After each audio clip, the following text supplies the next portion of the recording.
空母艦雲龍はミッドウェー海戦の敗北の穴を埋めるべく、合計16隻の建造が計画された、戦時急増も意識された中型空母のネームシップになります。雲龍型空母の基本設計は飛龍をベースとしながら、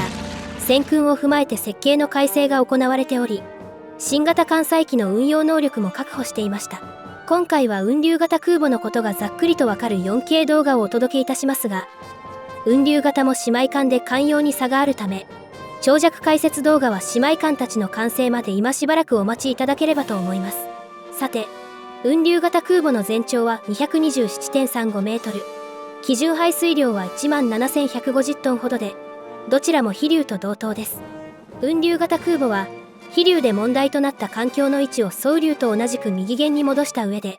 一部設計の変更を加えた海飛龍型というべき艦ですが、艦橋付近の降車装置の配置など、むしろ昇格型空母との共通点も見られ、近代戦に対応するために全体的に武骨な設計となっています。雲龍の広角砲の数は特に強化はされていませんが、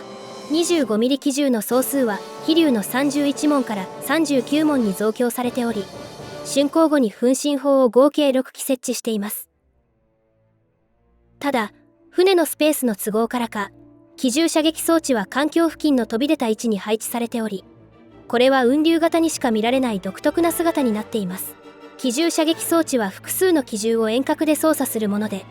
機銃側では糾弾作業のみが行われます。この方式は他の日本空母や米空母でも見られる標準的な仕組みになっています。雲龍の船体は基本的には飛龍の流用であるため、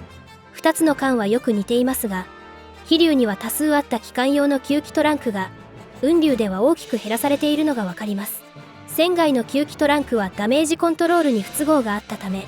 設計の改善が図られることになったのです。残念ながら雲龍型のネームシップである雲龍は就役後すぐに沈没してしまったことで、残された写真は限定的です。しかし、姉妹艦の天城は終戦時の姿が写真として何枚も残されており、これらの雲龍型の艦用をよく伝えています。この写真では戦時急増艦の印象もある雲龍型であるのにもかかわらず、円形の機銃座スポンソンなど複雑なトラス形状の様子を伺い知ることができます。艦橋を支えつつ、各所には吸気口が設置されている独特な構造物は双龍型を踏襲した様子を見られます。下向き湾曲煙突は元々のデザインが曲線形状を多用しており、俯瞰すると、艦橋付近はむしろ戦前の空母と比較しても構造が複雑な印象さえ持ってしまいます。船体も飛龍と同様に艦首部のフレアなど優美な姿が見られ、戦時急増艦という性格が強いとされる雲龍型ですが、量産性を引き上げるための設計の痕跡はあまり見られません。これら戦時の設計が反映されたと見られるのは、姉妹艦の葛城で、こちらは全体的にポリゴンで構成されているような角張った姿が印象的です。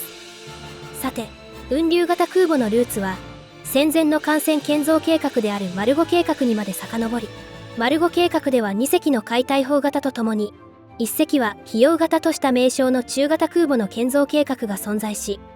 これが雲龍の原案であったと考えられています。この中型空母は1隻のみ整備する計画でしたが、ミッドウェー海戦の敗北を経て空母の整備が喫緊の問題となると、海丸5計画では雲龍型とその改修型を合わせて16隻の空母の整備が決定します。雲龍型の設計は飛龍をベースに進められていますが、トルクの問題で機体が左に流される傾向にあったプロペラ機と左舷に艦橋を設置することは相性が悪かったため、雲龍では双龍と同様の設計に戻されています。また、舵についても双龍と同じく、並列2枚のものに変更が加えられています。飛行甲板の大きさ自体は飛龍と同様ですが、飛龍では木甲板が採用されたのに対して、雲龍の甲板はラテックス張りとしており、航空偽装は工期の削減からエレベーターの数も3機から2機に減らされ、格納庫の配置なども変更されています。飛行甲板の形状も一部改正され、広角砲付近の飛行甲板はより内側にえぐれた形となっています。これは広角砲の射角をより取れて、火力をより集中できる幅を広げています。また、竜星等の大型艦載機の運用を考慮して、着艦制動装置は大砲と同様の空小式3式10型が装備され、エレベーターの性能も改善されました。この改装により、雲龍は大砲と並んで竜星を運用可能な貴重な空母となっています。しかし、雲龍は大砲に比べると飛行甲板が小さいため、龍星の運用は支障をきたした可能性があるのではないかという指摘も存在しています。雲龍の搭載機数は戦時中の飛龍と同等の57機、保有8機の65機とされましたが、艦載機の大型化や航空隊の充足、あるいは運用効率を考えて、最終的には定数は48機となっています。防御面は飛龍をベースとしながら、戦時急増のために一部変更が加えられ、機関部の装甲は飛龍よりもやや薄くなってしまいました。このため少しの飛来でも航行不能になる危険性があるなど、総じて防御方式は1930年代の空母の水準にとどまっています。ただ戦訓を反映したダメージコントロールの発展により、飛龍よりも沈みづらい艦になっているのは確かなようです。雲龍型空母は中型空母の傑作とされる双龍や飛龍とは準同型艦といえる空母でしたが、艦そのものが小さい双龍系列の空母は戦前の段階ですでに性能の限界を指摘されており、雲龍型空母の建造は妥協によるものだった艦は否めません。雲龍型空母は戦時急増艦として合計16隻の建造が計画されたものの、この計画はうまく進行せず、信濃の建造のために14隻に建造数が減らされると、戦況の悪化から8隻が建造中止となってしまいます。さらに空母笠木が1945年4月1日に中止されると阿蘇も続き、雲龍海型の生駒も1944年11月に建造が中止命令が出されてしまいます。戦場が日本本土に近づけば、おのずと基地航空隊を重視せざるを得なくなり、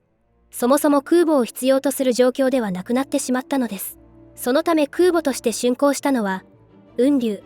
天城、葛城の3隻に過ぎませんでした。雲龍と天城は決戦に向けて訓練が行われましたが、出撃の機会には恵まれず、台湾沖航空戦に戦力が抽出されると、フィリピン方面での決戦には間に合わず、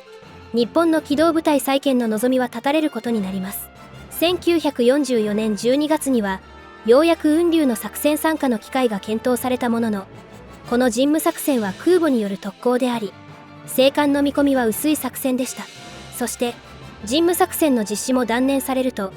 雲龍の出撃の機会は再び失われてしまいます。今回はあえて雲龍に航空機を搭載し、予定されていた烈風や流星を配置してみましたが、これはあくまでも想像図となります。それでも雲龍は制海権が失われていく情勢下で、輸送任務に従事することになりましたが、1944年12月19日に米潜水艦の攻撃を受けると、格納庫内では次々と誘爆が起こり甚大なダメージを被ってしまいます。この時誘爆したのは特攻兵器である桜花だったと言われています。応急措置も虚しく、さらに雲龍は雷撃を受け、多くの乗員と共に海中に没しました。残された天城と葛城は燃料不足によって動けず、天城は空襲のダメージで浸水し横転してしまいます。最後に残された葛城は終戦を迎えると、稼働可能な貴重な大型艦とみなされ、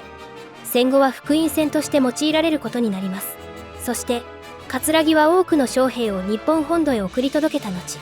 1946年12月に解体されることになりました。